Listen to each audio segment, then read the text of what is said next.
Social skill جو کریں مشورہ کر کے چلیں لوگوں سے. خود اپنے اوپر اتنا اوور کانفیڈنس ہونا یہ اچھی بات نہیں ہوتی ہے.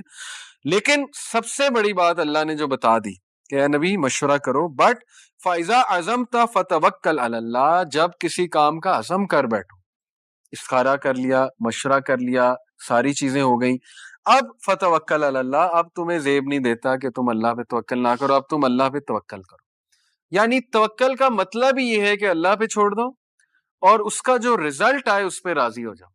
توکل کی اصل ڈیفینیشن یہ نہیں ہے کہ اللہ پہ بہت ٹرسٹ کر لینا، وہ ایک ایسپیکٹ ہے.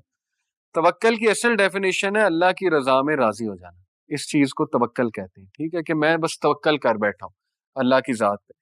ان اللہ یحب المتوکلین، بے شک اللہ متوکلین سے محبت کرتا ہے.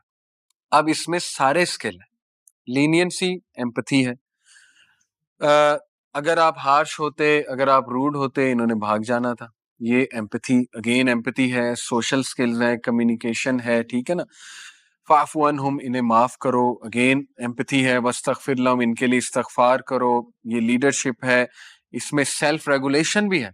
آپ کسی کو معاف کرو گے سب سے پہلے آپ ہیل ہوگے، دوسرا ہیل ہونا ہو، آپ تو ہیل ہو جاؤ گے نا کہ بھائی میں نے تو معاف کر دیا، بس میں تو بری ہوں. تو اس میں سیلف ریگولیشن بھی ہے اور دوسروں سے مشاورت، اس میں سوشل سکل ہے. لیکن سب سے بڑا سکل ہے توکل کرو اللہ تعالیٰ. ایک میٹر جب کر لیا ہے تو پھر آگے اللہ پہ توکل کرو، ریزلٹس کا جو ہے وہ ویٹ کرو. ایک صحابی تھے الاشج بن عبد القیس. ان کو رسول اللہ صلی اللہ علیہ وسلم نے ایک بار کہا کہ الاشج، آپ میں دو ایسی خصوصیات ہیں جو اللہ کو بہت پسند ہیں. تو ظاہر ہے کہ ان کی تو عید ہو گئی. کسی صحابی کو اللہ کے نبی یہ کہہ دیں کہ آپ میں بڑی خصوصیات ہیں جو اللہ کو پسند ہے، وہ تو کہیں گے یہ تو کیا ہی بات ہے. بہرحال وہ کیا ہے؟ فوربیرنس اینڈ پیشنس. یہاں پہ فوربیرنس کی جگہ ایک اور ٹرانسلیشن بھی ہے، سلیمنسی. سلیمنسی نرمی کو کہتے ہیں. آپ میں نرمی ہے. نرمی جو کام کرا سکتی، یاد رکھیں، وہ سختی نہیں کرا سکتی. ٹھیک ہے. نرمی سے آپ دوسروں کے دل جیت لیتے ہیں. تو انسان میں نرمی اس لیول کی ہونی چاہیے کہ اگلے آپ سے وہ نرمی لیں، اگلے آپ کی اس مہک سے، اس خوشبو سے خود بھی نرم ہو جائیں. جیسے ہمارے نبی تھے، ویسے تو وہ بہت سٹاؤٹ تھے، بہت ایکٹیو تھے، لیکن لوگوں کے ساتھ ڈیلنگ میں ان سے نرم ترین انسان آج تک نہیں تھا. اپنی وائفز کے ساتھ وہ کتنے نرم تھے، آپ نے کئی واقعات سنے ہوں گے. ٹھیک ہے نا. اپنی وائفز کے ساتھ ہنسی مذاق بھی کیا کرتے تھے. ایون ڈیتھ بیڈ پہ جو شخص ہیومر کر رہا ہے، آپ سوچیں وہ کتنا زندہ دل انسان ہوگا.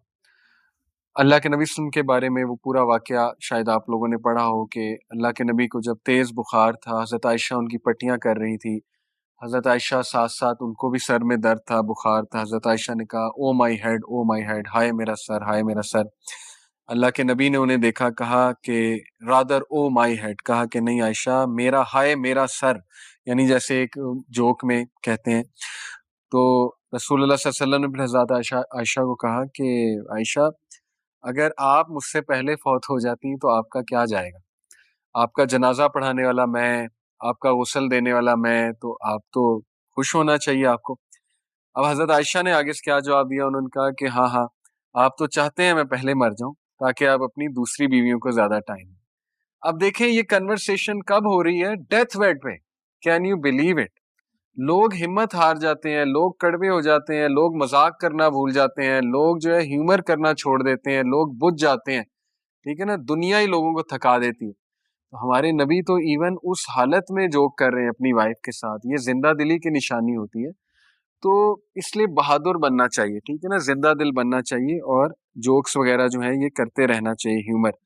تو سلیمنسی نرمی کو کہتے ہیں، اور پیشنس اوبیسلی برداشت کو، صبر کو. یہ ایموشنل انٹیلیجنس کے بہت دو امپورٹنٹ انگریڈینٹس ہیں. ایگزامپلز میں آپ کو سب سے بڑی مثال دینا چاہوں گا ایموشنل انٹیلیجنس کی. جب ایک بدو آیا اور اس نے مسجد میں پیشاب کرنا شروع کر دیا، پڑھا آپ نے واقعی؟ تو صحابہ اس کو مارنے کو دوڑے، جو بالکل نیچرل تھا. ہم بھی ہوتے ہیں، ہم مارنے کو دوڑتے. لیکن